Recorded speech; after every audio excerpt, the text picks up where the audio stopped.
It's Thursday, February 8th, 2018. This is season 7, episode 11 of our favorite show to watch live on television and recap, analyze, and make predictions immediately after the East Coast broadcast. This is the Scandalous Scandal Recap. I am your host, Larry Brown Jr., joined by my fantastic friend, the Janiyah Wright. Janiyah, welcome this evening to tonight's episode of the Scandal Recap, an army of one. Woohoo! LBJ, can I just tell you, at the beginning of this episode, I'm not going to lie to you, I was having mixed feelings. I even texted LBJ at the beginning, like, LBJ, what is going on with this show? It's clearly She did. over. She was like, I'm glad this is the last season of Scandal. I was like, many people online are as well. LBJ, but by the end, it had picked it right on up. So LBJ, I'm ready for this chat tonight. Listen, LBJ, I've got one word for Shonda. I say, she delivers. Praise the Lord. Shonda delivers. Praise the Lord. We are really joined by our fantastic friends in the live chat. Hey, everybody. Yes, they include Kat Harlem, Coffee Light and Sweet, Mrs. Creole Davis, Love Prince Nelson, my family, PG, Stanley Nelson, Inkwell. Are you on Martha's Vineyard at the Inkwell? Then we've got Kelly, Virtuosity. Then we've got a coach. Never pronounce it well. Never. Virtuous to hui. Virtuous to hui. That's not it. Horrible. Who else do we have here, Janiyah? Take it away. LBJ, did you get, oh my gosh, Love Prince Nelson is here, Mrs. Creole Davis, PG, Stanley Johnson, LBJ, and of course we have a Kosua. Oh, LBJ, the family is here, Coffee Light and Sweet, Kat Harlem, you know, LBJ, these people who have been here since the beginning of the Scandal Recap. Dan Blakemore. Yes, hello. Dan Blakemore. The family circle is now complete. Deborah Battles here tonight. Patricia Weatherspoon, Sierra Bartlett, Charlene McKinney is in the house. We've got Grace and, of course, Diane Jones. Yes. LBJ, the chat is so hot, LBJ. It's Liddy. Lacey Rideout is here too. What's up, Lacey? So glad you're here joining us tonight. Oh my gosh. LBJ, people are having all kinds of revelations in the chat. You ready to touch the screen because the revelations are coming forth. We've got them. We've got them for you. Let's dive right into this thing. Yes?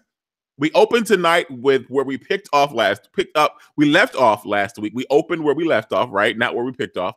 And Olivia storms into the Oval and she asks Mellie, what are you doing? And they have this very interesting exchange in the Oval Office. And essentially, Mellie's like, listen, we were supposed to be sisters doing it for ourselves. And she's like, but I shouldn't have trusted you. I should have known that you had something up your sleeve, Olivia. You, ma'am, have been running scam on me. And now it's time for me to call your bluff. And Olivia's like, Jake got to you, didn't he? Yep. He showed you the kill folder, didn't he? Yep. Don't you believe anything he says? That man is dangerous. And Mellie's like, Olivia, listen, like, no, you didn't believe in me, Olivia. I shouldn't have believed your whole sisterhood thing. And shout out to all of you that said Olivia was bluffing Mellie the entire time that she would give her sisterhood speech. I think that there's something still to be said to the heart of women bonding together. And Janiyah, you can respond to that a little bit later if you want to, or not. If you can take my word for it, I believe that there's power when the women folk come together. And then we move on in that conversation. And Mellie essentially says to Olivia, listen, I know why you killed Bashrani. You killed him because you thought I was not a good president. And Olivia said, Jake is getting into your head, Mellie. Come back to reality, sister. Don't you do this to me. And she's like, Olivia, Mellie's like, you're done. Like, either you resign from your position from Friday, because remember, we left off last week. Jake was moving in, like, to Olivia's office, like, it's going down. We're in the club, it's going down. And Olivia is left to figure out a way to stay to have access to the Oval. And Mellie essentially tells her, she's like, look, boo, you got to go, sis. When you go, you can either go by Friday on your own, or I will announce that I'm letting you go. You pick one, but Friday is the day that it all goes down. And then Olivia looks at Mellie, and this is an epic moment for me. Olivia looks at Mellie and she says to her with her eyes, we saw a lip quiver. We've not seen a real lip quiver in Scandal since Fitz put it on Olivia, or Olivia put it on Fitz in a closet in the White House when Fitz was president. So welcome back, and shout out to the Grant family, former First Lady Mrs. Grant, for making Olivia's lip quiver tonight. Hashtag Lady Pond. Olivia got her feels off Madam First Lady. Janiyah, did you notice the lip quiver tonight? You are on mute. I did notice it, LBJ, and I actually have it in my notes. Lip quiver of sadness. You know, the lip quiver we usually see. We see the lip quiver of nectar, LBJ, when someone's just gotten a little turned on, okay? But LBJ, tonight we saw the lip quiver of sadness. And it was because Olivia was watching a couple of things happen, LBJ. And I love the way you summarized this scene, LBJ, because this was Olivia watching, number one, one of her puppets. You know, Mellie was one of her puppets. Jake, one of her puppets. She's watching her puppets rebel, LBJ. Nobody wants to see their puppets rebel, okay? That's the first thing that's happening. The second thing that's happening, LBJ, is she is watching power slip from her fingers, okay? All of this has been about pursuit of power. And also, LBJ, as the episode goes on, I was able to reflect back on that scene and realize that she was also watching her friend betray her. You know, there are times later in the episode where Mellie as a friend to Olivia starts to come up a little bit. And LBJ, so in that scene, she's also watching her friend. Now, we've talked about it many times that Olivia doesn't really know what the word friend means because she has killed her friends, you know, she bosses them around. She manipulates them all the time. So she's not super awesome at friendship, just to be really, clear about that. But in the way that she understands friendship, she does consider Mellie a friend. They have definitely been through the fire and through the rain. So LBJ, I like the way that the show started because it kicked off all of the themes that we're going to be running throughout the episode in just that first little snippet. And then LBJ, the next scene really made my life. Okay. And I think we all know what's coming. We do know what's coming. But here's the thing, though. I've got to stop and give applause, round of applause, clap, clap, clap, clap, clap, clap, clap to everyone. I'm going to have my phone in my hand tonight, by the way, folks, because my iPad is dead and I didn't charge it before this. I normally have my iPad with notes there. So I'm going to be talking with a prop all night.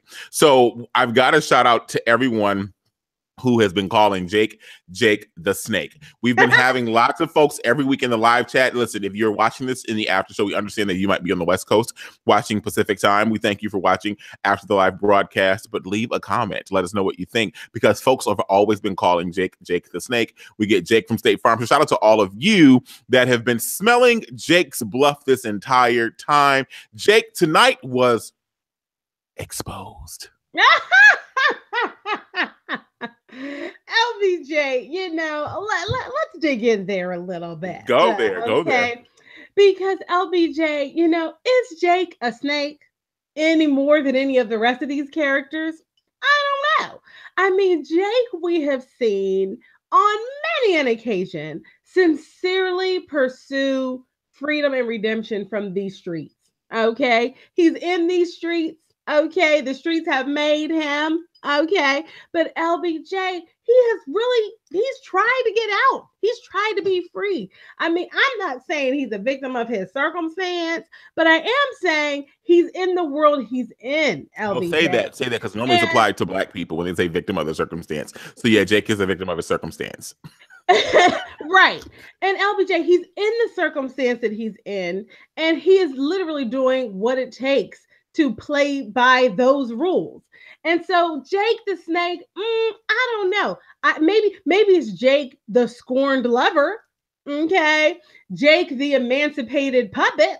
Okay, I could come up with some other phrases, but it's hard for me to call Jake a snake when all we see here are snakes. Snakes to the left, snakes to the right. I mean, it's just a little hard, LBJ, to be honest. But Listen. Let me shout out. This is Black History Month, so shout out to all the Black families that used to do the snake back in the day. You know what the snake dance is, Janiyah? Yeah. Do you know the snake? Do the snake. Hey! But no, you got to add this to it. You got to add the point to the chin, and then that's the hey. That's the snake. Hey.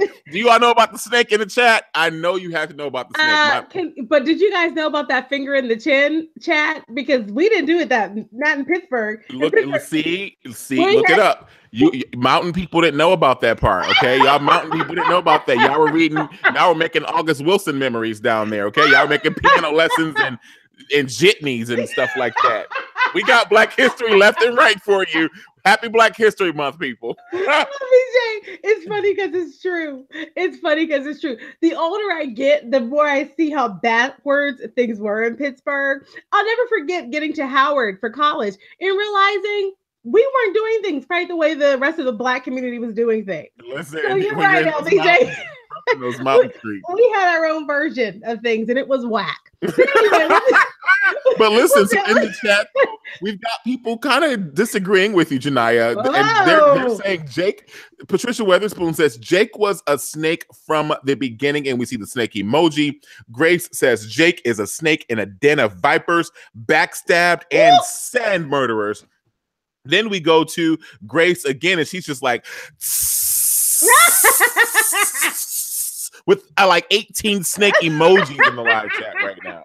It's so good. Dan says the finger on the chin didn't make it to Ohio. Maybe it's a Detroit thing. Listen, we before Chicago was Chicago, Detroit was Detroit. Okay, we are the Black Midwest. Everybody migrated up through all those other places and came to Detroit, Michigan. C'était de toi. It is French. Okay, we knew we were doing with that snake. Yeah, c'était de toi. Whatever. All I know is LBJ. I ain't never seen that finger in the chin. But listen, it's still Black History Month, so we're gonna celebrate it. We need somebody in the chat to corroborate that this is a real thing, that they didn't just make up at Larry's high school. That was probably just Larry's high school doing that. Listen, let my mama log in. She's the one that taught it to us, and everybody else at the family reunion did it that way too. Even the folks from Mississippi. Yes. Okay? Where is Tall Delta? Where is your mom? Get her in the chat. This Tall Delta. When she watches this back, she's gonna be like, "You guys shouted me out. Oh my gosh, I should have been there. I couldn't believe it." LVJ, Coffee Light and Sweet said, "Woohoo! # family snake dance." That was you and your family, LBJ, sitting there with your finger in your chin. What are y'all doing? No one does that. But LBJ, you're right. People are not super fans of Jake. Kat Harlem says, I hate and disapprove of Jake. Kelly also doesn't remember the chin thing, by the way, LBJ. No, nobody knows about this. This somebody is go Black family. I promise you that you will see the finger on the chin because it's part of the snake movement. Like what is not the what snake. Part of the snake is that? What is this? What is this with the snake? It's a cobra. The cobra has the the double chin thing that expands. Oh yeah, that's exactly. Now it all makes sense. But anyway, so speaking of things that come slithering out of nowhere that you didn't see coming, who was in the next scene, LBJ? Wah, wah, wah. Guess what? Nobody still cares about Vanessa. No one cares about Vanessa. LBJ, for many an episode, we have looked to our left and our right and said, where's Vanessa? Where's she at? We haven't seen her. We were looking for her. We figured she was somewhere drunk. She wasn't, LBJ. We'll talk a little bit later about what she was doing. But LBJ, you have to remember that because Mellie and Jake had come to an agreement that Jake was going to move into chief of staff, they had to go through the whole official process of having him vetted again and go through the whole process of this promotion. And so we see Jake and his wife, Vanessa, Okay, sitting there with your best friend in mind, David Rosen. And David Rosen's like, listen, you guys, you've been through this before. You know about the vetting process. Better for you just to keep it. I'm paraphrasing. Better for you just to keep it real and tell me, the deep and dark and dirty secrets. And Jake does not miss a beat because you know what? Again, Jake is in these streets. LBJ. He knows. He knows that whatever happens in the dark is going to come to light. Better he, empower himself with the truth being out there. Okay. So he offers it right up. What does he offer up, LBJ? That he and Vanessa have an open marriage and that she's sleeping with someone else and that they have an arrangement. Vanessa is taken aback. Jake, you're putting our business out there. And Jake just says, listen, these are the facts. It is what it is. David Rosen, who at this point has seen it all, he doesn't even care. He's like, fine, at least you're not peeing on each other. How nasty was that? Well, you know what, LBJ, that's the thing about the streets. They're nasty. And I've never been in these streets, so all that peeing stuff, that's not. Hey, listen. But you know what was from those streets and was from those Cosby Show Huxtable streets was the shout out from the writers for Black History Month, if you ask me, because I gotta make everything all about us right now, because we are Wakanda. That was for you, Coffee Light and Sweet. That was for you. We are Wakanda. Hashtag Black Panther. People of Wakanda. They should have cast us, Janiyah. What happened? We need to move to LA. We really do, LBJ. Maybe Shonda will invite us to come out there and do something. Can we go to the rap party? Okay. Anyway, so listen. So we have this mention in this conversation with David Rosen at the helm, listening to the couple, Jake and Vanessa, break it all down. Remember, nobody cares about Vanessa. And they're sitting there and we see Vanessa. I'm like, she's not drinking. She's not drunk. It's after 9. She should be sipping something at this point, right? And Jake, at the end of the conversation, did you all pick up on this? He says to her, shout out to the Cosby Show. He says, come on, Nessa. Remember the Cosby Show when Vanessa went to the slumber party they were drinking? Yes. And Felicia and Claire Huxtable was like, come on, Nessa. Chug-a-lug. Chug-a-lug, Nessa. Come on, Nessa. Chug-a-lug. And I was like, shout out to the Cosby Show. Black History Month. LBJ, I think there was something in that scene between Jake and Vanessa, and it was Jake saying we have an agreement, but it was also seeing the two of them clearly have a relationship. They don't care about each other. But LBJ, they have an understanding, and they have that kind of familiarity, LBJ, that comes with living your life with someone. So no, they're not necessarily in a love match, clearly, but LBJ, they someone having a nickname, there is an affection there, and I disagree. That's that B613 mind trick there. But remember, she's a weak woman. We don't know how she got into this thing, Janiyah. We saw this woman sitting there in Rowan's couch. She could be the local. Yeah, she could be the B613 tip drill. And he walks in like, come on, I get the tip drill of B613, Papa Pope. Like, come on, man. And he's like, it's gotta be because it ain't that face. You need a tip drill, Jake. And here's your tip drill, okay? And Jake is stuck with her. So this is the B613 arrangement for Jake. And Jake accepts it and he rolls with it. She's the one who's not ready for it. And shout out to anyone that got that reference that I just made from like the early 2000s. Yes, I'm a little ratchet. LBJ, we love you when you're ratchet. Hey! And LBJ, I know we got to move on, but there's just some really good dialogue in the chat about David. David didn't play a prominent role in this episode. This was really it for him. And you're kind of like, David Rosen, he's just like a cockroach. Like, he doesn't die. He's just like scurrying around for all, eternity. He never dies. And in the chat, people are like, they're resenting him. Charlene McKinney says, David gets on my last nerve. Ugh. With like 3 H's. and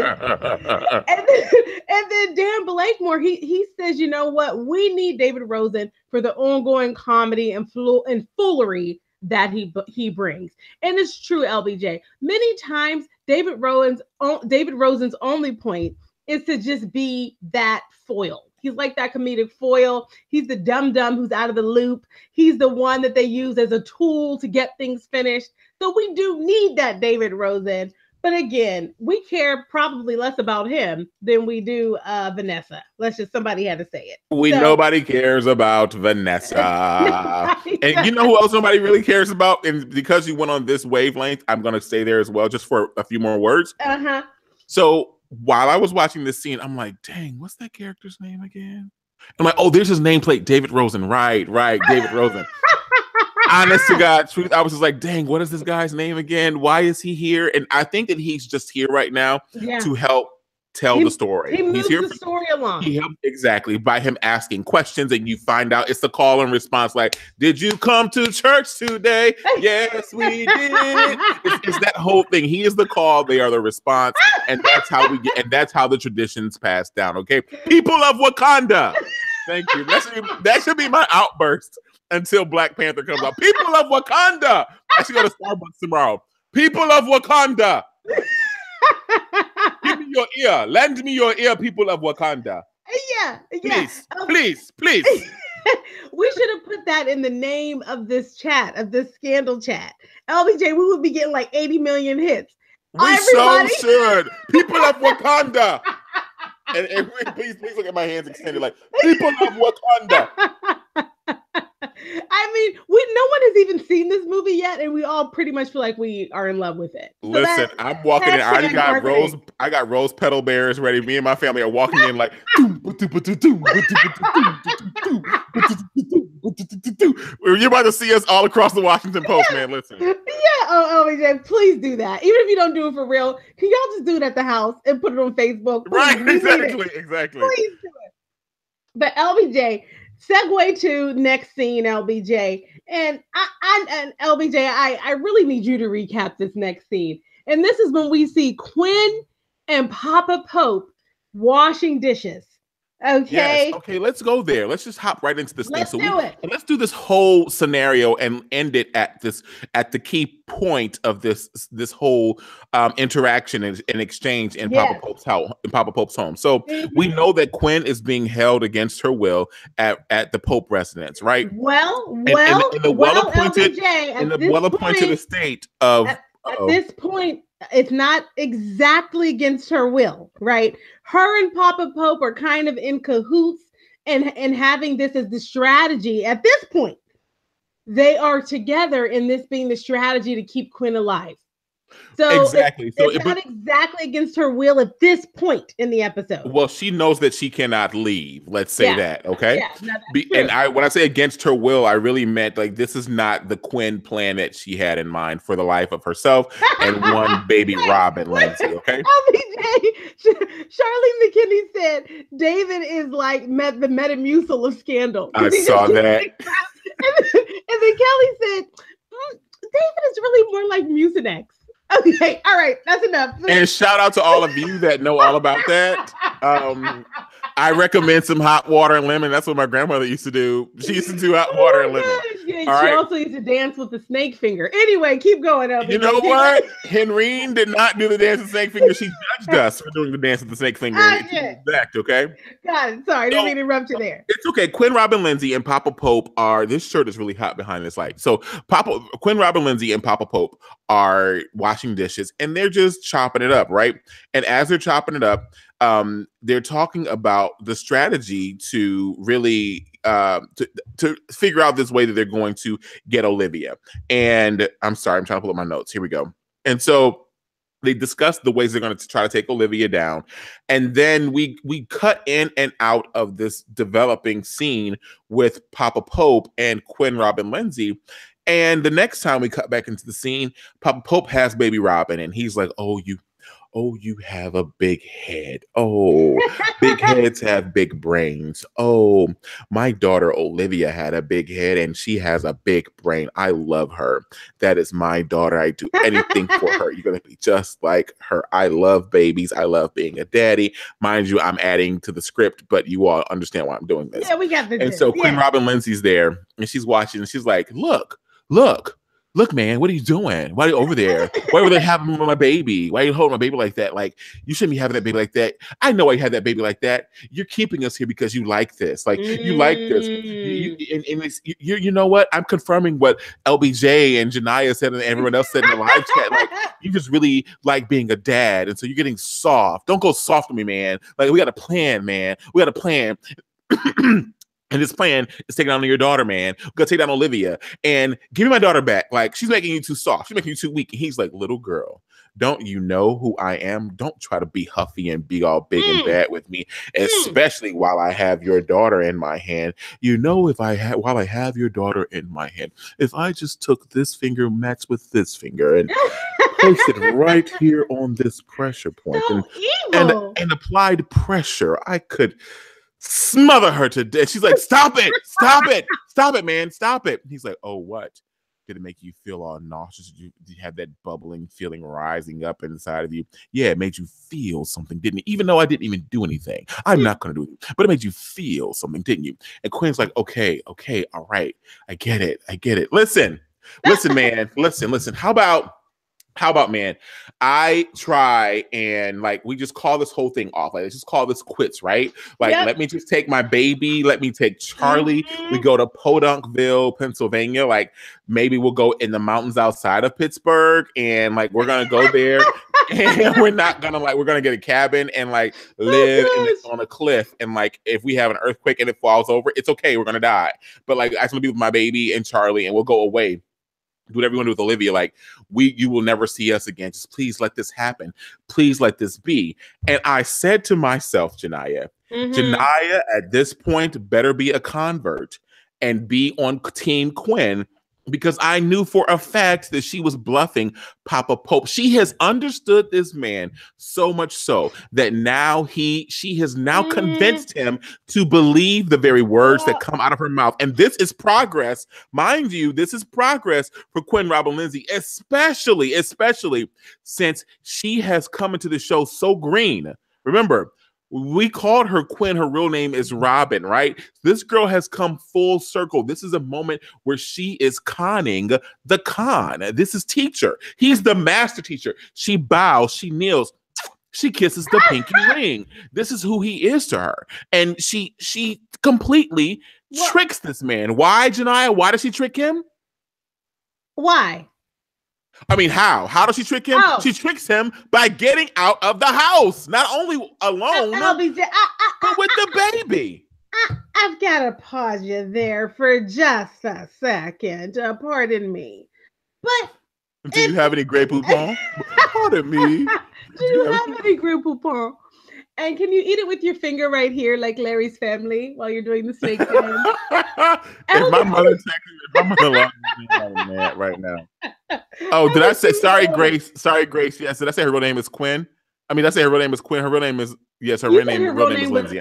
Yeah, you were saying her name was Robin. I'm sorry. Yeah. Sorry, yes, it's Lindsay. I'm sorry. LBJ, the point of clarification I would like to make is about Quinn really truly understanding the nature of her relationship with Papa Pope and being in a position to manipulate him.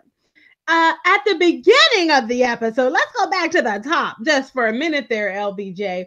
While they were washing dishes, you know, what Quinn actually attempts to do is to have a conversation with Papa Pope that is something akin to a partnership conversation, saying, oh, it looks like there's trouble in the White House. You know, people think Olivia is going to resign. There's a shakeup happening. The news is saying that Jake might become the new chief of staff.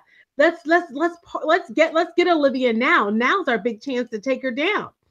LBJ, he in that moment reminds her that of the dynamic that actually exists there. So LBJ, I think that Olivia, that Quinn at the beginning had been fully manipulated. I mean, her Papa Pope had lulled her into this understanding of their dynamic that allowed her to be sitting there washing dishes with this man, co-parenting with him. Okay, let's not forget the Britney Spears song and dance from last episode. She's in life routine with this man, with her baby. And LBJ, it was. But she has a goal in mind this entire time. She didn't at that beginning, LBJ. At that beginning, when he scolds her like a child, when she's talking, and he basically says no, he like shut her up. LBJ, that was when she realized she needed to put a plan together. Stanley Johnson said Papa Pope has to remind someone who he really is. Because LBJ, that was not the character he was playing all this time. I think I really truly believe Quinn got roped in. She got shook back to reality, but she totally got roped in. Lacey Rideout said that she loved the Quinn Papa Pope dynamic. I just struggled with it. Anyway, you all know I'm not a fan of Quinn to begin with, but I struggled with it. Hands throw tomato. Boo! I struggled. And LBJ, I think the best quote already in the chat for the whole night is Mrs. Creole Davis saying, "I was yelling, get your baby and run, Quinn," because we all were, right? But anyway, she knew she didn't do that. She had to strategize. Yeah, she did. But LBJ, then she strategized. Anyway, all I'm asserting is that she had been lulled into a false sense of comfort, and then she got reminded who Papa Pope was. That's all I'm saying, LBJ. And then she concocted her plan. I'm just saying, I just think we're giving her just a little more credit, okay, than she deserves. That's what I'm saying. Just like you people. Look at my African American over there. Look at my African American. She doesn't want to give people the credit that's due. It's okay. Let my African American do. I hate that quote from that man. It wasn't so ignorant. He said that. Look at my African American over there. Isn't he great? Isn't he great? Oh, America. America the beautiful. It's so beautiful. So LBJ, so you were wrapping up. Is it Fago? I hope it is. It actually isn't Fago. This is actually Sunkissed. Oh, that's too bad. Listen, you were wrapping it up, LBJ. You were wrapping it up. You had taken us almost down the home stretch. Oh my God! Talking about how Quinn had woke up and she had manipulated Papa Pope. Take it away. When she stay woke, let me tell you. I don't so, baby, please. So Quinn stay woke, y'all. So Quinn, Robin Lindsay, and shout out to who is it? A coastal O. Her and another name for her is Christy. Indeed, Quinn, Robin Lindsay, Christy. I think we considered adding the Christy, but it just didn't flow like Quinn, Robin Lindsay. Anyhow, so Quinn, Robin Lindsay is there, and she essentially outsmarts Papa Pope, folks. She gets that baby and she gets out of that home. How do we find out that she gets out of the home? Well, cut back to QPA, and the three gladiators are at the table trying to gladiate, and he's like, Charlie's trying to send code B613-ish to Huck, and he's not picking up the vibe. He's not picking up what Charlie's dropping in the middle of a conversation. And he's like, well, I think I've got some great news. There's something I want to tell you. Oh, I better not say it. So there's something that happened, and I just want, nope. Wait. And I'm just like, are y'all not getting this? Quinn is alive. Like, this is so cheesy and corny right here. He was like, I bet. I don't know what to say. And so all of a sudden he's like, I'll be back. He leaves, goes to the Pope estate in upper Northwest DC, and he's like, hey, Quinn. And all of a sudden Papa Pope is like, what are you doing here? Behind right in the back of his neck. He's like, oh, no, wait, I just came to see Quinn. What do you mean? She just left an hour ago with you and the baby.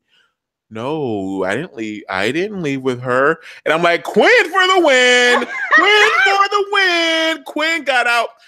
So essentially, I say all this to say, Quinn cut a deal. Her deal was this: Papa Pope, if you let me go, I will not mess with your baby. Let me take my baby and go, and you get your baby in return.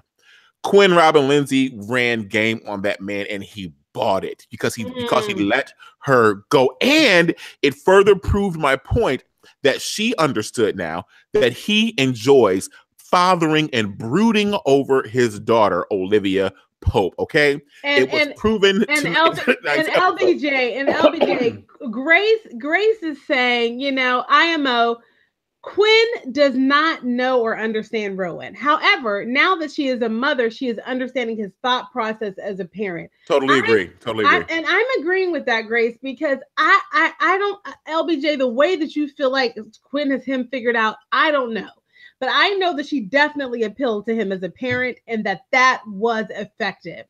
And no matter what, Mr. Rowan, I'm huffy and gruffy and puffy and I'm power and I'm former command, blah, blah, blah. I'm super scary and intimidating.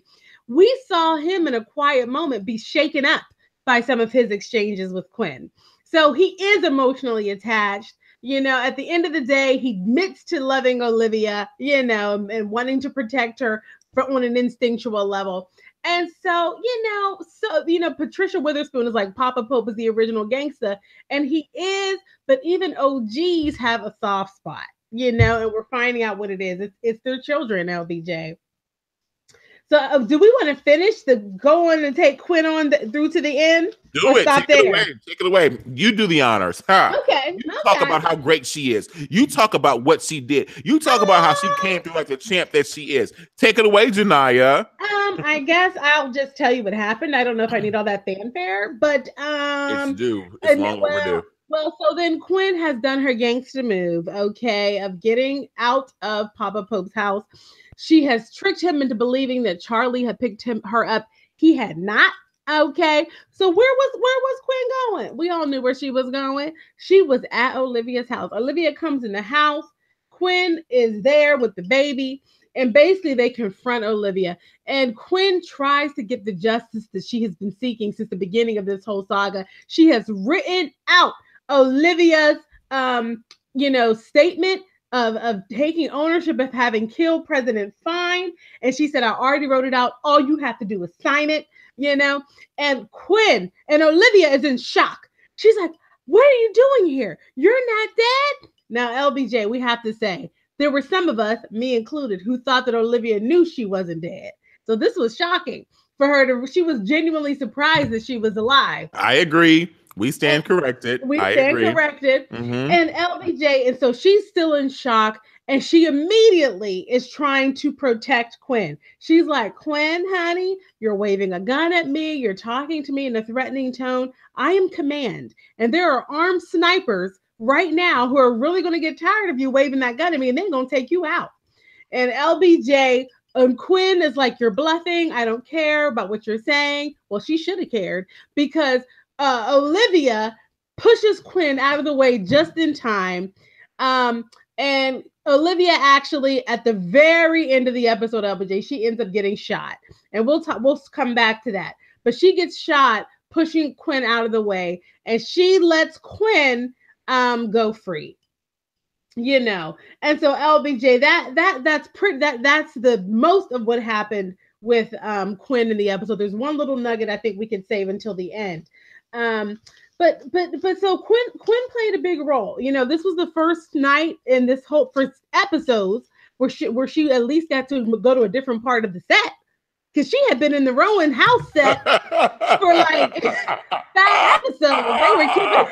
She was staying in that. All of her walking was like move 2 steps to the left, move 2 steps to the right in the kitchen.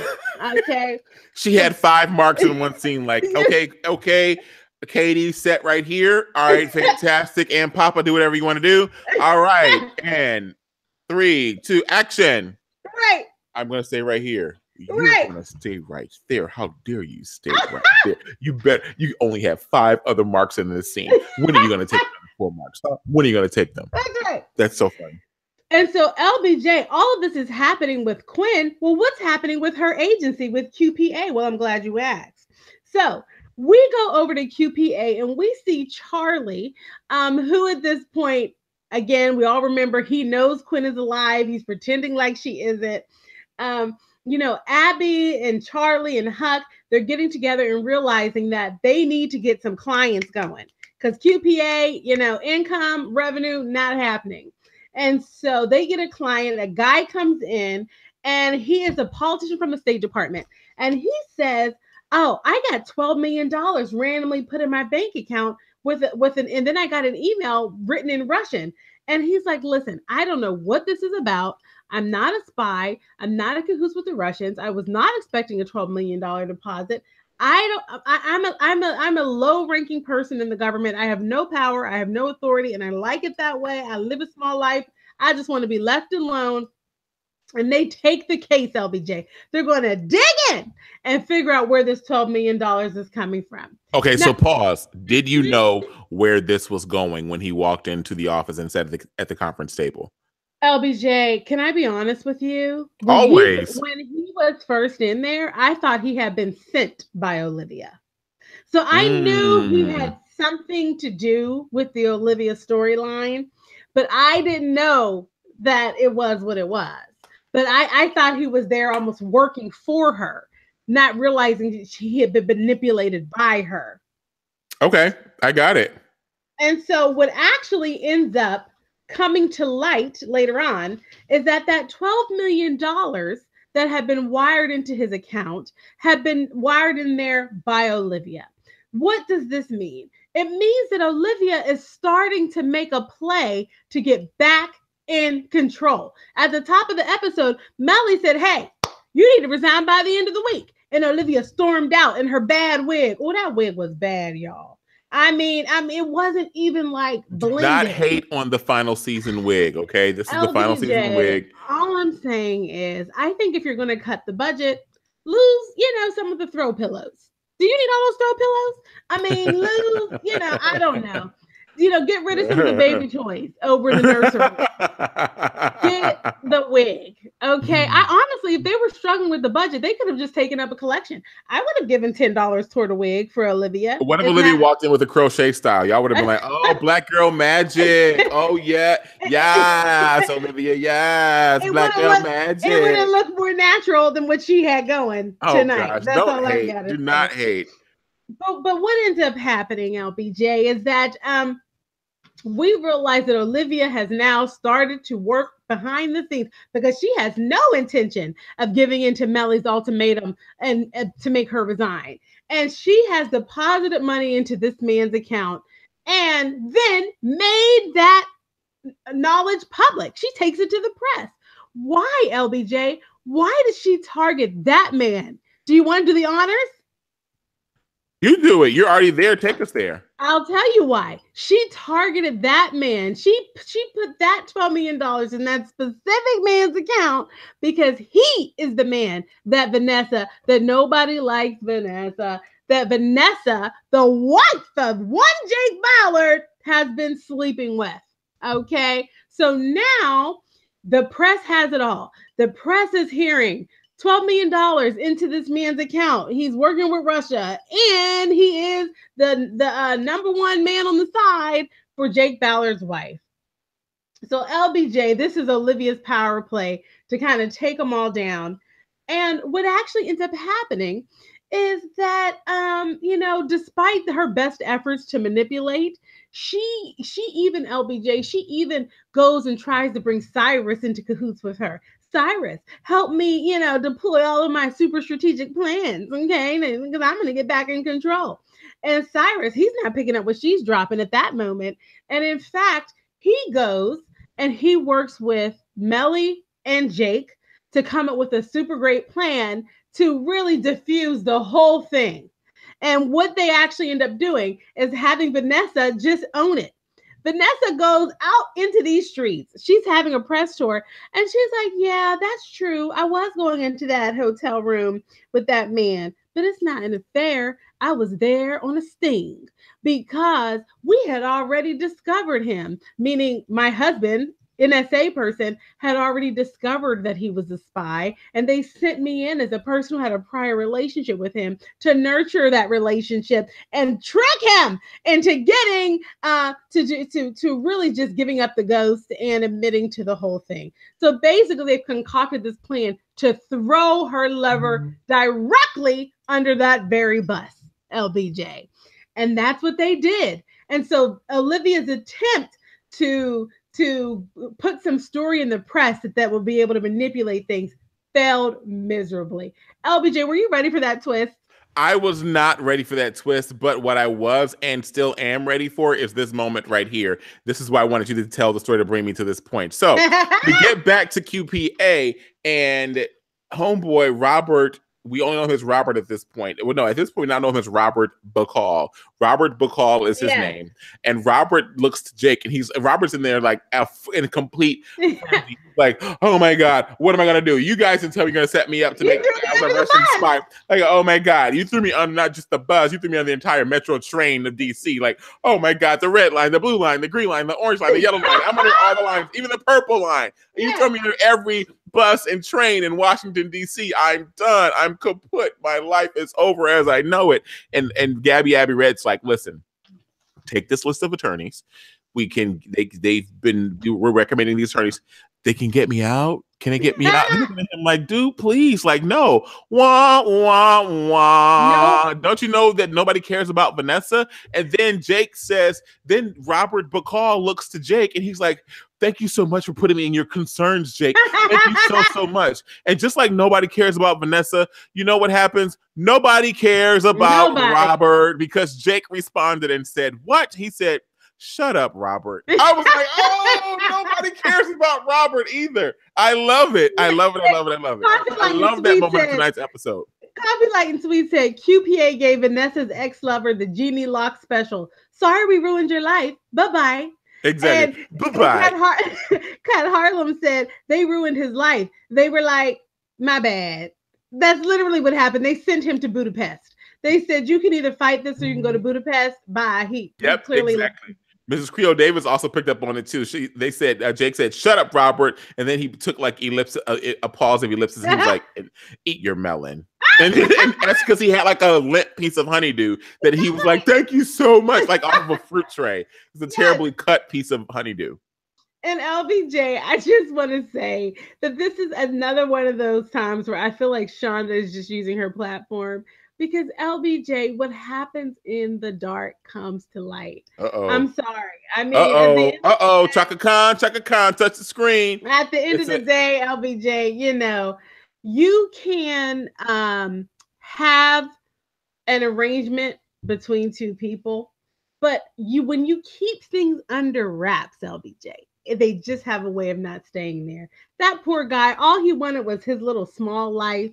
He just wanted to hang out and be drunk with Vanessa and LBJ. Now his ass is in Budapest. See, I think we've all learned something. So LBJ, can I say I used to want to go to Budapest as a child, and I used to want to go to Europe because when I used to watch the Cosby Show, Rudy used to always say, she used to say Europe like this, Europe.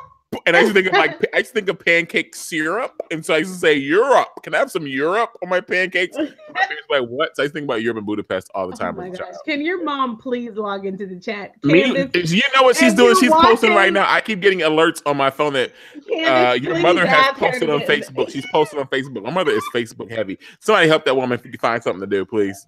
But can I tell you, I love your mom on Facebook. I love it so much. And you just gave her all the bit of her life for this Black History Month for saying that, okay? Oh, good on there. She gives tidbits of advice and encouragement. Lord, please don't do this. She drops family nuggets, okay? Family pictures. She celebrates her grandchildren. She celebrates her children. I just love it. And also she'll react to what's happening in the world. I'm sorry. She's good. She's very good. She's very good. She's the whole package. If she makes it to this point in the chat, I'm sure she would write on your Facebook page, Janiyah, and post this YouTube link and say, my son and his friend Janiyah do a wonderful job with the scandal recap. If you didn't see it, you need to watch it. This is the last season. You all need to get on board. Mom, I just totally gave you the caption, so use that caption to post it on Facebook. Thanks. And LBJ, we were watching Olivia trying to reach into her bag of tricks. And there's one particular thing she pulled out of her bag and tricks that we got to talk about. You know what I'm about to say. Go there. Yes. Okay. So Olivia, part of what she did. So her first thing that she did was to go to the press. Okay. And try to create a scandal. The other thing she did was she tried to shut down Jake's access to B613. How did she do it, LBJ? She called, you want to talk about the original gangster. Hey, raw, yeah. Okay, chat. can I please hear from you, chat? Everyone had to be happy to see Garrett Morris in this episode. Shout out to Garrett Morris. Yes. Shout out to Garrett Stan Morris. from Martin, Wiz from Rock, an original cast member of Saturday Night Live. Like, come on. He was in Jamie Foxx, LBJ. He's in Two Broke Girls. Yes. But if you take it back even further, that is a Juilliard trained performer, LBJ. Come on, Juilliard. This man was on Broadway. He is now 81 years old. I had to take myself onto Google to find out his age. Yes. He is 81 years old. Come on, research. Yes. And Shonda, once again, she could have used any old black man. Any old black man could have played that 2 seconds apart. But who did she? Larry, no, not you. This is Garrett Morris's time. I can grade my beard. No, this was for Garrett. LBJ, she calls Garrett Morris. And I just want to thank you, Shonda, because I appreciate when people are giving these actors from back in the day the shine they deserve. Mm-hmm. There are people who have contributed that just get put on the shelf. Trailblazers. Not Garrett Morris, LBJ, 81. And there he was in the alleyway helping Olivia to hack B613, old-fashioned style. Garrett Morris, a true trailblazer in African American history month. The more you know. Yes, the more you know. Yes. Okay. So then that's Olivia trying to pull out her bag of tricks. But talk about why he's there, though, in the bag of tricks tonight. Like, yeah. Talk about what he did, because it was epic. So we did not see Garrett Morris. We have to give some credence to this moment, because this man walked in, and we need to remember, I think we need to remember that she knows him. Why? Yes. Because he came in on the heels of Olivia's rollout plan. Olivia had this whole, I'm going to push my red button. We going into action, okay? She has all of her... Olivia got all the ancestors lined up, y'all. She got ancestors. Yes. She has the spirit of the ancestors with her during Black History Month. And she has the aunties and the uncles who have helped pave the way for mama and daddy, the people who came to the cocktail parties and played spades and bid whist and tonk in the house. And she had to go serve and sing and song. She had to perform song and dance for, like, lift every voice and sing. Till Earth. She performed for these people during Christmas celebrations, during Kwanzaa celebrations, during bar mitzvah, you name it. Olivia's performing for these people, and this man, Hector, was one of these people. Yes. Hector, that's Garrett Morris's character. Hector was one of these people. I strongly believe that Hector worked or works with or knows Mama and or Papa Pope, because they made a reference to Papa Pope. There was a reference. I cannot remember what the words were, but there was a direct correlation. He basically said something along the lines of, me and your father didn't leave on good terms. Yes, thank you. Something like that. It was a clear reference to a long-term relationship. And I sat there and said, good old Uncle Hector came through. Olivia, you better call on the ancestors and call on the living uncles, the play uncles and the play aunties. I love this. Deborah Battle said, give it up for Garrett Morris doing it. He is doing Scandal and This Is Us. What? He is. You're right. He is, and This Is Us. He is. Yay! He is. I'm so happy to hear that. This is so great, LBJ. I'm so happy he's there. It's so good. But what amazes me about that character, Hector, everybody, is that he had the opportunity. He walked in there and he delivered on everything Olivia needed to do. Hector walked in and with the push of a button shut down B613. Why? Not because Jake had the potential to take over. Olivia set this up because she was command. And I want to throw this into the mix because we talked about Olivia and Quinn's standoff in the co-op condo, right? Yeah. We saw that we heard that there were snipers across the street waiting to take a shot. Anyone who is currently B613 is sharp, trained, ready to take you out on the first shot, right? Yeah. This shot was off, guys. Olivia was hit in the shoulder. This was not this was not a current B613er. This potentially could have been Uncle Hector or another uncle or aunt who was a little rusty and missed the shot. I'm just throwing that out there as a piece of something to consider for the future. If we ever find out who the sniper was, just put that on the mental corkboard, right? Well, LBJ, I'm trying. Can anyone remember who said it in the chat? Somebody in the chat threw out a guess that it was Papa Pope that did it. You know, who was it? I can't find it. No, Papa Pope is too precise. His precision is on. Remember, Papa Pope killed. Papa Pope made the kill at the rally. Right. But you know what else? The other thing that was occurring to me in this moment is that if I had snipers that were working for me, that were over across on the roof, I feel like we would have a signal, you know, like I would go like this when I don't want them to shoot my friend. But her shades were up. But she had a gun. Her shades were up. They weren't that. They weren't closed, LBJ. The windows were basically open. The point is, there's got to be a way to communicate with your snipers if you've got a team of snipers. Otherwise, you know, the whole system could break down, which is what happened tonight. All I'm saying is American Sign Language has been in effect for many years. I feel like with 2 strokes, they could have avoided this entire situation. So that's all I'm saying. I was disappointed. But LBJ, so then to wrap, because look at the time, where does it go? I know. Although my bad, we were late tonight, guys. It's my bad. There's so much to discuss, LBJ. The chat is just giving us so much that we need to get we need to do like a chat episode where we just like go through and read the chat and respond to what the chat is talking about. Seriously. Hey, Normina's Harmony, you're not so late. Much in there. Join in. We love you. Thank you for watching. Also, Deborah Battle joined in as well. Hey, Deborah Battle. And we said hi to Deborah Battle. It was Jackie O. Jackie O joined in from Tampa, as well as Diane Jones. Yes. Inkwell was the one who said Rowan shot that gun. See? I don't know. Rowan is too precise. I will tell you this, LBJ. If there's one thing we know about Scandal, the truth will be revealed. Okay. And LBJ, speaking and if truth shall be my companion in the fillet. My companion. So be it. So be it. Who gets that joke? Put it in the chat. Put it in the chat. Whoever gets that, put it in the chat. Okay. So LBJ, so the other person on the topic of like snipers and people who are like waiting in the wings, you know, trying to take you out. Okay. Let's talk about Cyrus. All right. So Cyrus, you know, we have been watching him bumble around in his romantic life this season. It really hasn't gone very well. And so we see him now do what Cyrus always does, which is to profile for power. And so when we start to see the shakeup happening where Mellie is now in cahoots with Jake, Cyrus, you know, now his master plan is getting befuddled. And he goes traipsing into Mellie and he's trying to, you know, Mellie, you're being manipulated by Jake, blah, blah, blah. And Mellie's like, listen, why does people always think I'm a victim? I'm not being manipulated. I've made a decision. I'm now in cahoots with Jake. Leave me alone. Either get in or get out.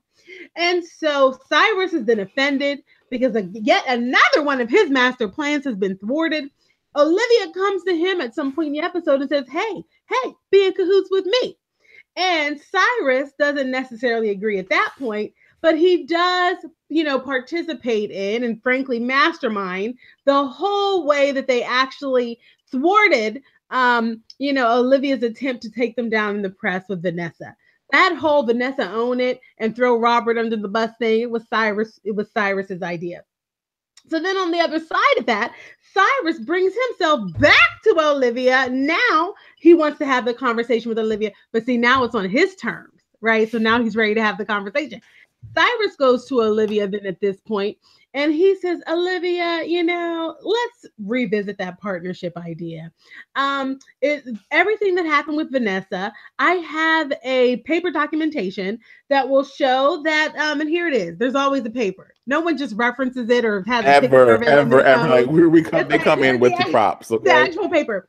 Here on this paper is the proof that we have Mellie being in cahoots about the Vanessa thing as a cover-up. And so then, yes, your wife got it, LBJ. Candace said, yes, I was saying Candace got it right. Yes, Candace got it right. Vanessa Williams said that line of truth shall be my companion. The flames. Yes. So be it. Shout out to my wife. Thanks, babe. You got it right. So good.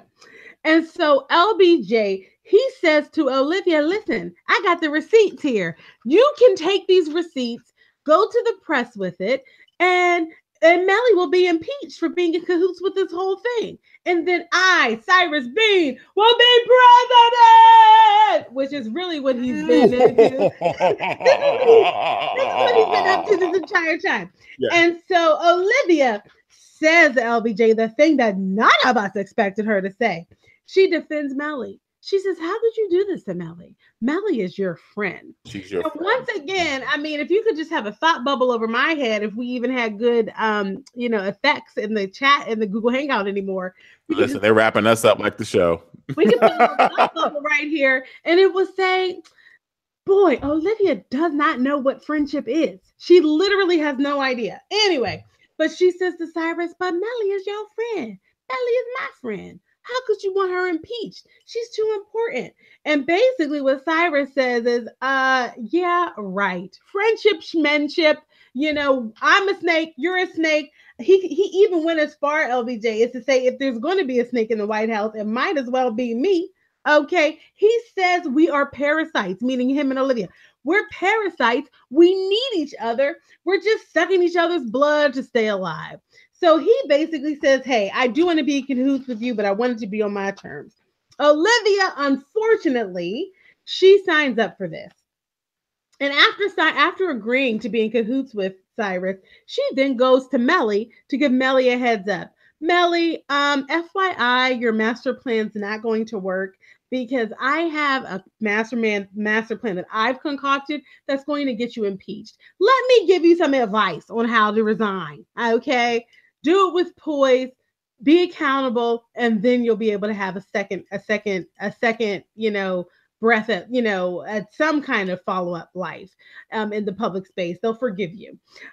She said, and this is the only way that you will be able to make sure that there will be another woman president behind you. Just be poised and take accountability. But I'm taking you out, girlfriend. And so then we see Olivia take herself all the way up to the podium to a press conference out in the front of the White House, LBJ. You can have a press conference anywhere you want. Was that the White House? Was that really the White House? I don't know, LBJ, but I just feel like she could have just been in the press room. I didn't have to be. I feel like that too, but I didn't know where she was. I was trying to make out it wasn't the Lincoln Steps, it wasn't the Supreme Court. I don't know what. I think it was just like random federal facade that they have on the back lot somewhere.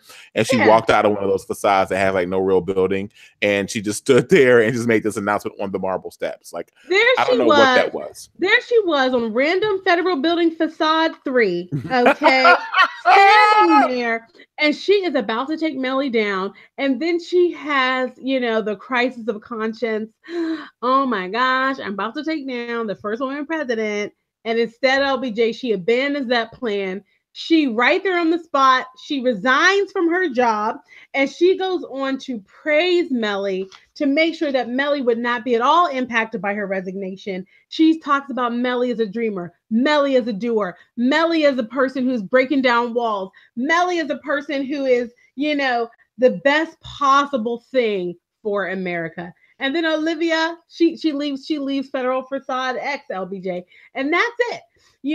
There's another important thing that happened in the episode. There's one minor, it's not even a storyline. There was something that kept popping up, LBJ, and that is that Mellie was supposed to get a mammogram.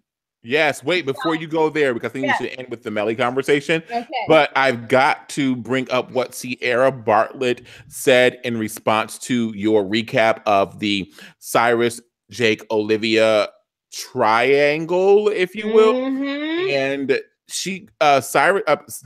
Sierra says, Grace, I agree with you. So Grace previously said, Grace said a few things. So go back and read what Grace says. But she says, Grace, I agree with you. I think Jake decided to kill Cyrus in a way that will benefit him or Liv, but Cyrus thinks he's scared Jake. You don't okay. Then she says, you don't okay chicken with a cat when you're a mouse. Whoa! Come on, African, not the Come on, African proverbs. I feel you. That's an African proverb. I hear you. Great, Yes. Sierra, you just came up with a proverb in Black History Month. Congratulations to you. What is it? Wakanda forever. What is it? People of Wakanda, hear ye, please order yourselves. People of Wakanda, please. Can everyone please not trigger LBJ's accent that he does? Let's not ever. None of us. But you have to stand in so much power and authority. Do you notice how all the superheroes always cock their head and like look to the side? People of Wakanda, please. And they do their head. It's like this kind of thing when you're looking off to the like. What possesses you to go like this when you? LBJ, you know it's the truth too. But LBJ, my favorite thing, and this just really speaks to my socialization as a person, is that when you just did that, the only thing I could possibly think of was Coming to America, and James Earl Jones being the kid. Like this is my introduction. This is my introduction to like African culture. It is anyway. # Pittsburgh. But anyway, hey, listen, that's really sad because that man caught that elephant Babar when he walked across that screen in the opening sequence of Coming to America, and you know that was some foolishness calling an elephant. Babar, sir, this is about to be some offensiveness. But meanwhile, we have a multi-million-dollar movie and people going, "People of Wakanda." LBJ. Shout out to Chad Howard alum, who is doing his thing as the Black Panther. I'm so looking forward to that movie. Good and so beautiful. I should really just text him and give my phone number. But LBJ, is he? Yes. All right. So LBJ, we see Mellie on this episode getting a mammogram. I'm sorry, okay. Coffee light and sweet. Coffee light is like, I never freeze. # Wakanda. People of Wakanda. Coffee like sweet. I did this for you tonight. I wasn't gonna do it. I love how LBJ's like looking out to an audience that isn't there. That's the thing. That's the problem with our people today. Let me take this moment and say, have a the more you know moment. The problem with our people is that we do not believe. Our people, we come from a people who believe. If you don't believe, I see billions in front of me in this basement right now. Okay, I'm talking billions. I see the people of Wakanda. I see them. Y'all gotta see it to believe it. You gotta see it. Thank you, LBJ. You give us vision, LBJ. And you know who else had a vision? It was Shonda, because she was using her platform to talk about breast care and health. Okay. Which was a little strange to me. We talk about how it was utilized, but to me, I will say, to preface the conversation, if I can just project on it a little bit, I feel like we're using this social commentary for women to state, like, this is like a women be woke moment in the show today, because we talked about the sisterhood falling apart. We talked about this. We dealt with how the sisterhood falls apart. We dealt with how the sisterhood can be conniving against each other. Now we deal with how the sisterhood should observe self-care. And LBJ, and on behalf of sisterhood, there was another message that we as sisterhood took from that. And it was a message to everybody, LBJ. It was about definitely check your breasts, ladies. You've got to be doing it. Start when you're 20. Okay, we got to get our mammograms when you turn 50. LBJ, or 40, I think, is when you start getting them. I'm not exactly sure about that. LBJ, the point is... Are you 40, Janiyah? Not yet. It was a joke. But sorry. You want to talk about what's creeping up. Listen. There I see it over there. LBJ is trying to get me. You saw it there. You got the victory. You got the Chaka Khan. That Chaka Khan. It's coming. LBJ, what that moment was about how that entire system of presidency was ill-equipped to support a woman. That's what that was about. Janiyah, I knew that you had to listen. That was Mellie saying, listen, they've never had a mammogram machine here, okay? Because they've never needed it. There's never been a leader in this seat that needed that, and that could, as a platform, have a press conference while I'm getting my boobs checked. So LBJ, that's what that was about. That was about how constructs of power absolutely not only limit women, they disregard them entirely. That's what that was about. So Shonda, I picked up what you were dropping right there, girl, and that's what that commentary was, and that is why Shonda, year of yes, okay, she's a genius, LBJ. Okay, so don't put down that book while you are while I'm talking. I need you to go into the Yes, book, and I need you to go to the section where so Shonda, good. the book right there. Mm-hmm. That's It's Shonda right. Rhimes is the year of yes. I need you, Janai, to go to the section in the book where Shonda showcases pictures of her family. She talks Uh-huh. about her sister and how beautiful her sister was. Yes. There was a moment, so we had this awkward moment in the Family. show. Okay, please go So to the good. find a recent. Isn't there a recent picture of her sister there? If so, please show it Yes. because I'm almost. I want to say that the nurse that took a photo with Mellie at the hospital with her getting before the pre-mammogram photograph, the doctor rather, was Shonda Rhimes' sister. Is that please tell me that was her sister? It was I, really you weird how know, this woman had like lines, and it was like we never seen her before, and she had like these we lines like, should okay, check that out. We I should think check that that might have out. been I asked Candace, we couldn't figure it out in the moment because we were like, Grayson's sleeping and we're not trying to wake him up and we couldn't Yeah. thumb through a That's book. the best Oh picture. no, Mina Yes. Harmony felt the victory. She's clapping about something in the Yeah. conversation. Because what she's clapping about, LBJ, is Shonda using her platform to elevate us all. Always, Okay. always. What I appreciate about Shonda Rhimes' artistry is that she is very intentional about doing that. Like I feel like when she makes edits in the script, she Mm, makes an edit based on like they don't shoot this months in advance all yes. the time and say this is what we've got. It's in the can. We're not doing it. No, no, no. They wait and like shoot sometimes a few weeks before it Mm, airs. And she considers what the current climate of the times. And remember, some of mm-hmm. the best television comes from those moments. A Yep. Different World, The Cosby Show, and we can continue to go on. And I think that Blackish, they do that too. She is very sensitive to what's going on, and so Yes. Shonda makes sure that she pays homage Yes. to the time through her Mm-hmm. scripts, and especially in Scandal. Is that her And sister, Janai? Did you see a photo at all or no? I see the sister here, but I can't remember what the nurse looked like. Gotcha. Okay, no problem. I'll have There to are look it up. several pictures of the sister. Can somebody, if you have the book, look it up and consider the doctor in the episode Yeah, tonight and let I me just know don't if that is remember. Shonda's sister. It was just a Yeah, random thought I had. yeah. So LBJ, we're over time. Yeah, we There are are. two things we've got to cover really quickly. The first is that at the end of the episode, Quinn, after again trying to take Olivia down and failing, okay, and actually getting Olivia shot in the process. So that's how the storyline is. She and Charlie go to QPA, and at this point, the QPA folks, they're pretty darn sure they're going to have to close their doors. Number one, they're depressed. They're like, here we are running this agency named by a It's dead terrible woman. over there. Okay, they ain't getting no clients. Okay, the one client they did get, he had to go to Budapest and didn't pay them no money. Okay, because it was a scam by Olivia. So they're like, we just want to close. And then just in the nick of time, Quinn comes back with Charlie, baby in hand, and Huck. You want to talk about lip quiver? Huck, Gabby, Abby, Red. They're overcome with emotion.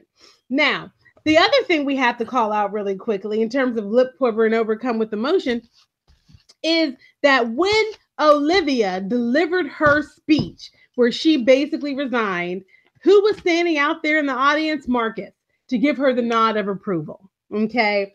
So LBJ, that's how QPA participated in tonight's episode. But And listen, then okay, so there was That Marcus moment means yes, more. That's what I'll say right I now. know. I wish we had more time. LBJ, we got to dig in there because what was and there's a lot to say about Marcus being over there with the nod. Okay, what's to come with that? We'll get to predictions in a minute. So LBJ, the last thing we have to spend just a few minutes on is what happens after Olivia gets shot. She takes herself not to the B613 hospital, okay, not to Huck. Okay, she doesn't go somewhere to a secret bunker and gets herself fixed up. She goes to her papa house. Okay, and there she is at Papa Pope's house, bleeding. He sews her up. They have an intimate exchange where basically they both confirm that they're evil liars and they were both using Quinn's life, death to manipulate each other. And they're just like, oh, we're just cut from the same cloth. I'm paraphrasing. Um, and then at the end of the day, Olivia gets emotional. And she's like, Quinn really hates me. Does she? Ugh. Anyway, Quinn hates me. Oh no, I don't know what I'm gonna do about this. And Papa Pope comforts her in his, it's like if the devil hugs you, have you been hugged? I don't know. But if the devil's hugging the devil, then maybe it all cancels each other out. So anyway, he basically hugs her and comforts her.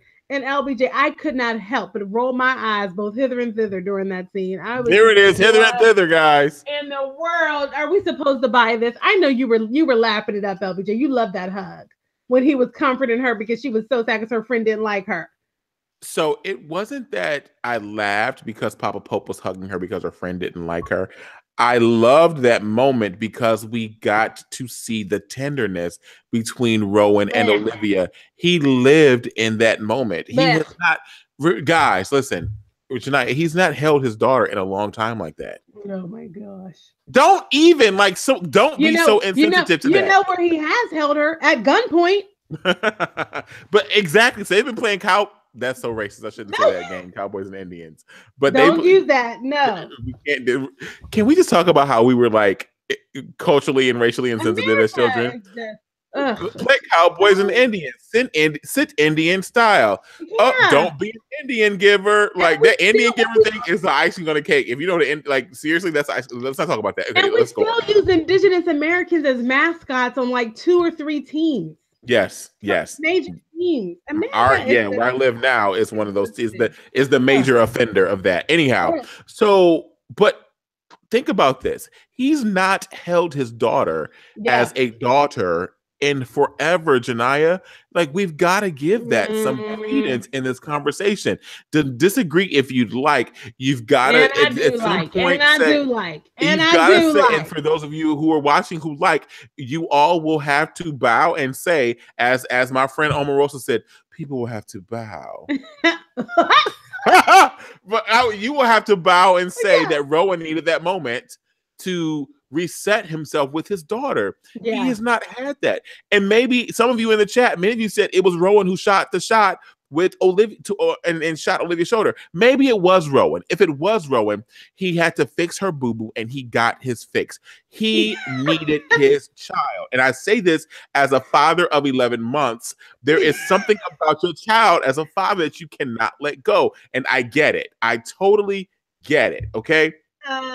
I'm also going to say, LBJ, you likening your relationship with your child to the relationship between the devil and the devil. I'm not likening my relationship there. I'm just saying that it's not the same. The spirit of a father is transferable. Okay, how about catch me outside? How about that? Catch me outside. How about that? And listen, people with kids always know how to trump the conversation because obviously I can't refute anything he's saying. Okay. There's nothing I can say in response to the comment of a parent's perspective on things. This happens at work too. People are like, oh, well, from a parenting perspective, well, how can you even respond to that? Anyway, so Lacey Rideout says, Papa Pope really loves Olivia. And Coffee Light and Sweet said, for the first time in a long, with like 10 O's in a long while, I wanted to watch an episode twice. This is huge for me and it feels awesome. And PG says all Olivia wanted was Papa's love. Thank you. And that's where I was going next. So not only did Papa need it, Papa Bear needed it and Baby Bear needed it. How many times have you parent? Essentially, they were adults who came together and the adult child said to the adult parent, can you kiss my boo-boo? And he kissed her boo-boo for her. And that's what happened tonight. How many times have you been in something in your adulthood? You're like, gosh, I wish I had my grandma. I wish I had my grandpa. I wish I had my mom. I wish I had my dad. And you are like, frick, I'm an adult. Like, do this adult thing. Like, and you just want I just want to lay in my mama's arms, my daddy's arms, my grandma's arms. But it was that moment. And I loved, we saw that. I predicted that. I've said this over and over again. There will come a moment you will see them as father and daughter. And tonight, we don't ever have to see it again. They can go kill each other by the end of the season. Okay. LBJ, I have to shout out to Tadell, who also said that she cried tears tonight because of stuff like that, because of Shonda's writing. Well, LBJ, I think I have identified the quote from the chat that we can use to close out tonight and move into predictions and wrap. Oh, Callie said, Papa Pope plus Mama Pope plus Olivia Pope's love equals total dysfunction. That's a prediction, that's commentary, and that's everything. That's everything, LBJ. It's so good. It's so good. okay. So listen, Do I will you kick have this any whole next. predictions? Yes. I What are your got predictions? questions. I've got questions and predictions. Okay. Give And it a to me. coach will, oh, it's so apropos that you are the most recent comment in the chat. It says, so who is taking care of the dinosaur bones? My question is, what the heck is going to happen to these bones? Because Yeah. he mentioned the bones and he still wants Yes, the he bones did. back. Blah, blah, Okay. blah. What's up with Right? these He no, bones? not blah, blah. The bones mean something. We They got to find really this. do. And you know why the bones mean something? I need to go back and rewatch this episode and pull back and research every single dinosaur that this man mentioned in tonight's episode because he said Mm. the upper and the tikatapasaur protects the papadupasaur. And if the papadupasaur goes to the akatapasaur and the pakatikasaur, then the pakapapapapapapasaur, it becomes Yeah. the zubasaur. And you Yeah. are the zubasaur, Olivia. I got to find out what all those No, saurs are, okay? you really captured it Because there. because it meant something, okay? I don't know. I was never into dinosaurs, but I have to go Yeah. find out what that means because Yeah. it means something, okay? And it made Mm-hmm. Olivia change and made Rowan soften up. But I agree, Mama, Papa, Baby, something's gonna go down there. That's my prediction that still remains. What I also think now is Jake is gonna be exposed, and Jake might become collateral damage. And if it's not Jake, then David Rosen's gonna become collateral damage. I think I've identified the person who could go down, and we can lose that person. It's David Rosen. Take him out. Take him out. Take him out. LBJ, you know what'll happen is his brother, Donald Rosen, will just take over. He'll never die, LBJ. What do you mean? Well, that's fake news. Oh, and shout out to the line that Gabby Abby Red said. I saw you, Shonda, and the network. I bet you that was a network exec that changed that line in that episode because Gabby Abby Red walks in and they're like, "We've been hearing rumors about Olivia resigning on Friday, but we called ABC to confirm if it was real or fake." I said, okay, I see you, ABC News, trying to say your fake news. I get it. I see it. Well, LBJ and ABC is not playing at all with their promotion of the fact that How to Get Away with Murder and Scandal are going to have an overlap. And guess who's the bridge in that crossover? Guess who's the bridge? On March 1st, Coffee Light and Sweet said Annalise is coming, y'all. But guess who is the bridge, Janiyah? Who? The bridge in the no. The bridge in the crossover. If you ask me, the bridge, and we were wondering what this person has to do while they were out there nodding, is Marcus Walker. Whoa! That bridge, I will reveal to you how I know or how I think I know, but Marcus Walker will be the bridge. Oh, that's and y'all gonna wonder, your soul will look back and wonder how she made it over. Ha! Come on. So good. Well, LBJ, I honestly don't have any predictions. I have a question or two. Number one, what is Olivia going to do next? Because she gave up her role as chief of staff. She didn't say she gave up command. Okay. Thank you.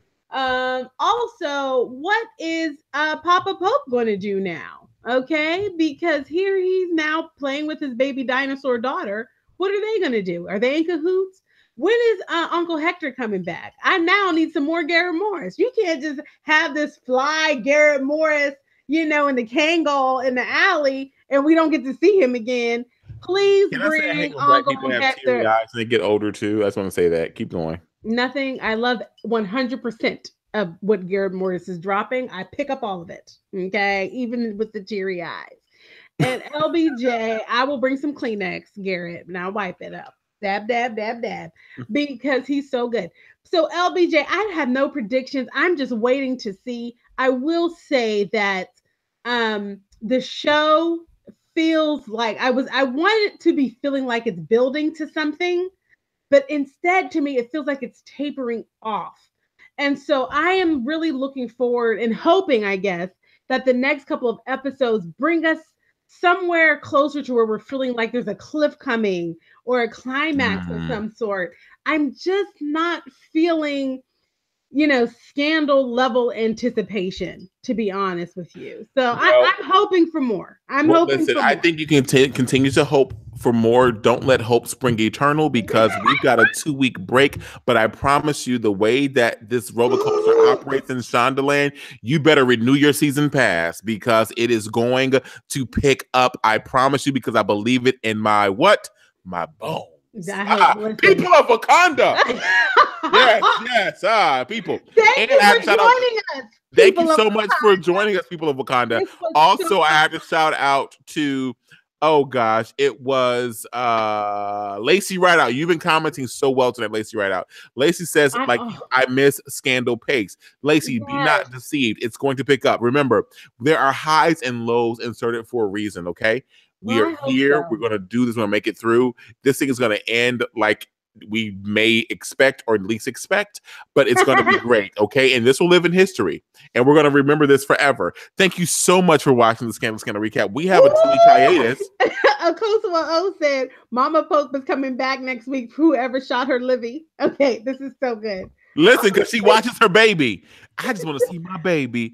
Listen, she's in the penthouse. She's in a well-appointed penthouse, okay? And while she's in a well-appointed penthouse, I'm going to be in New York next week. Janai, we should go have dinner and take a photo and post it. And we have a 2-week hiatus. Watch the Olympics. Opening ceremony tomorrow night on another network. But we are Larry and Janaya for the Scandal Recap. We love you. We will see you in 2 weeks. Thank you, right here on YouTube Live. We love you so very much. Be safe and God bless. Bye.